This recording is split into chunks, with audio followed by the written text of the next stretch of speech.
Karnakathi Barishal university, সদা জাগ্রত Barishal university.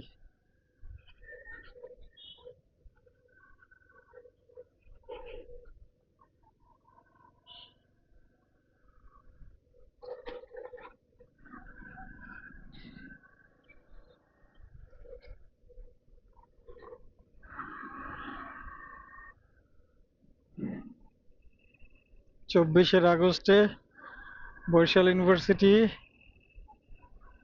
তাদের খেল দেখাইছে। কানে ধরে এখান থেকে পালা যেতে বাধ্য হয়েছে।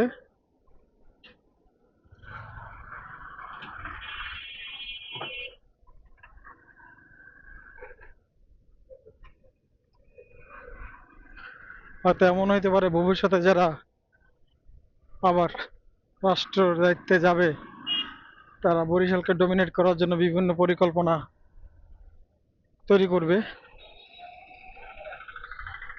যেভাবে আওয়ামী প্রশাসনের নাকানি চুবানি খাইছে বরিশাল ইউনিভার্সিটি, ওইভাবে যেন কোনো নাকানি চুবানি তারা না খায়, এবং কতটুকু সফল হবে তারাই ভালো জানে।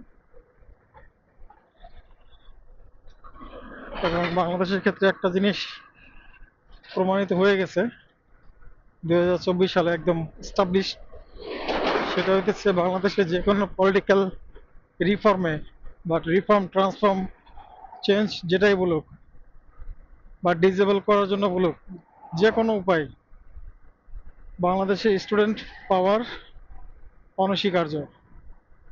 যতক্ষণ পর্যন্ত ফুললি স্টুডেন্ট পাওয়ারটা ওটার সাথে অ্যাটাচ না হবে ততক্ষণ পর্যন্ত যে কোনো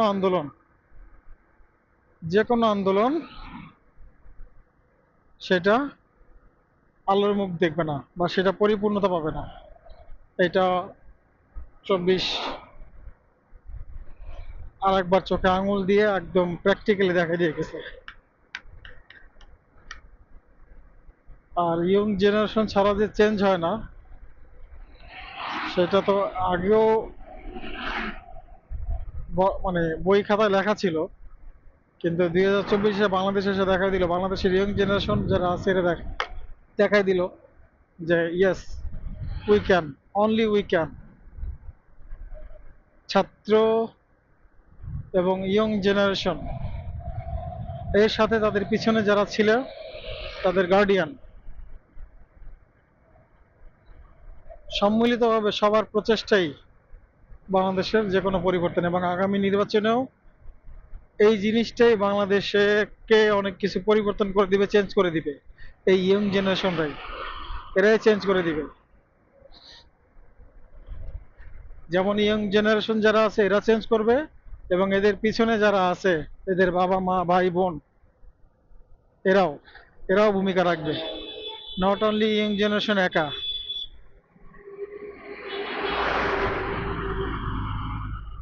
তাদের ভাই বোন মা বাবা সবাই এই পরিবর্তনে সামিল হবে, এবং ইনশাল্লাহ আমরা সেই পরিবর্তন দেখতে পারবো আশা করি। দেখা যাক বাঙালি বাংলাদেশকে কোন দিকে নিয়ে যায়, নাকি আবার পিছুতে নিয়ে যায়, সেটাই হচ্ছে কথা।